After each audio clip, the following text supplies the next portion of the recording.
So today we're diving into a philosophical parable. It's a story of a fortress built to defy reality, and let's call him a guest, who shows up to prove that some laws just can't be broken. It's a story about control, the fear of the unknown, and the ultimate price of building walls against the world.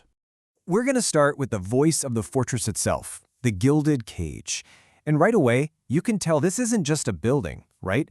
It's a declaration cast in iron, a statement of pure will, a belief that its own rules can somehow hold back time, decay, even death. It's a voice of absolute defiance, which, of course, begs the question, what is it so terrified of? Okay, so let's set the scene. Outside, you have the Red Death. Now, in this story, it's not a disease, it's more of a concept. It's the spirit of negation, the embodiment of the void. And standing before it is the Abbey, a fortress built by a prince who is absolutely petrified of that very same void. So this isn't a battle of armies. It's more like a philosophical argument between two fundamental forces. The story describes the Abbey's gates as iron teeth just snapping shut against the world. But here's the thing you have to understand. This defense isn't born from strength, not at all. It's a physical symptom of a deep, inward-turning terror. The fortress isn't just keeping the world out, it's locking its own fear in. And here's the core conflict, laid right out. On one side, you've got the gilded cage. It embodies what the source calls the spirit of gravity, this desperate need to anchor things, to make them permanent, heavy, static. It's basically hubris given architectural form. On the other side, the Red Death is the void. It wants to liberate. It's fluid, light, and it represents the simple, unstoppable force of inevitability. Now let's try to get inside the walls of the Abbey. Let's see things from its perspective. It views itself as a living thing, completely consumed by its own self-importance. It's not just a shelter. In its own narcissistic gaze, it sees itself as a god. This quote just nails its mindset. The Abbey looks down on the Red Death with what the story calls an envious, predatory hatred. It despises the Red Death for being free, for being so fluid and light. And stuck in its own heavy, self-imposed prison, the Abbey fools itself into believing its silence is actually a form of power, a power greater than the laws of nature. When you boil it all down, the Abbey is just a massive monument to hubris. Its very existence is an act of narcissistic defiance. It's the architectural equivalent of screaming "no" at the universe, and actually believing that if you just build your walls high enough, reality will have to listen. And that, right there, is its fatal flaw. But now, let's flip the script. Let's see the world through the eyes of the Red Death. This isn't some evil, malicious force. It's a force of absolute clarity. It operates on a simple, unshakable understanding of how things really are. And this is the core of its whole philosophy. The Red Death looks at the Abbey, and it doesn't see a mighty fortress. It just sees a temporary arrangement of materials that are already in the process of falling apart. It knows that all resistance is temporary because a wall's ultimate fate, to fall, is decided the moment it's built. Think about this for a second. From the void's perspective, decay isn't some event in the future that you have to fight off. It sees the nature of the material itself. The potential for rust is already sleeping inside the iron. The process has already begun. And the same goes for the stone, the mighty walls, the battlements, the whole grand structure. To the void, it's already dust. The Abbey's claim to be permanent is, from this perspective, completely absurd.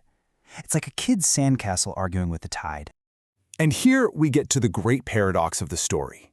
In its frantic rush to protect itself, to wall itself off from the world, the Abbey has only strengthened the void's claim on it. The very act of guarding something that intensely is an admission of its own fragility. It makes it an even bigger prize for the abyss. So faced with this calm, inevitable truth, the Abbey's paranoia just curdles. It turns into a predatory hunger. Its narcissistic fear transforms into a hostile desire. And the new plan is, if it can't keep the void out, it's going to consume it. It's going to swallow its own terror and try to turn it into fuel. This has to be the absolute peak of the Abbey's delusion.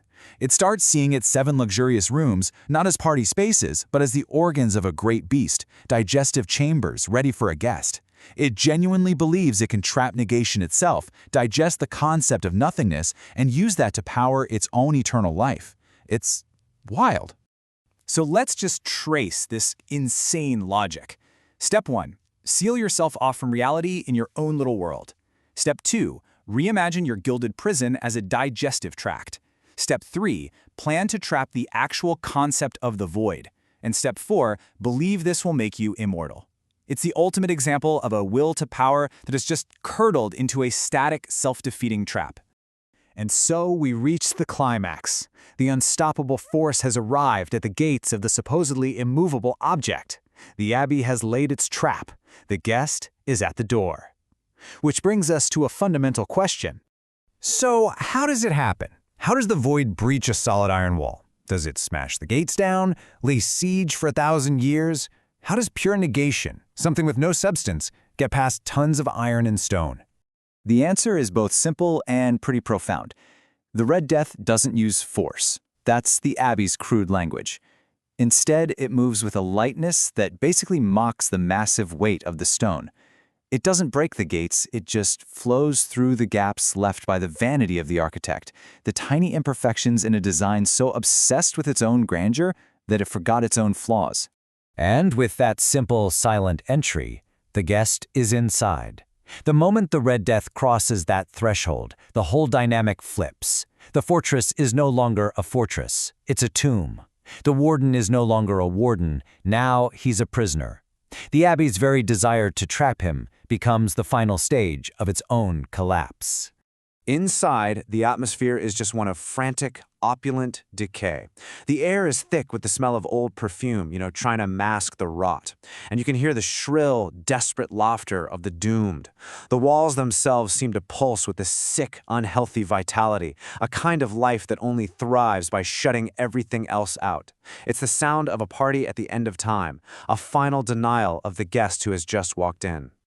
This brings us to the central irony of the whole story. The Abbey built its cage to keep the world out, but in doing so, all it did was create the perfect trap for itself. The guest didn't arrive to tear down the walls, but to show the warden a simple truth. The bars of a cage always face both ways.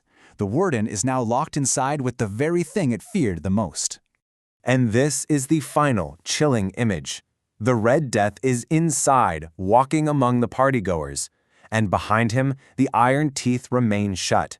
Not as a defense anymore, but as the permanent seal on a tomb. The Abbey's ultimate act of defiance has become its final, self-inflicted sentence. Which leaves us with a question that echoes far beyond the Abbey's walls. This story isn't just about a prince in a fortress, it's about the cages we all construct, the habits, beliefs, and fears we use to wall ourselves off from the unknown. We build them for protection, for comfort, for a sense of permanence. But this story forces us to ask, what happens when the things we build to keep the world out only succeed in trapping us inside? What is the final cost of guarding our own cages?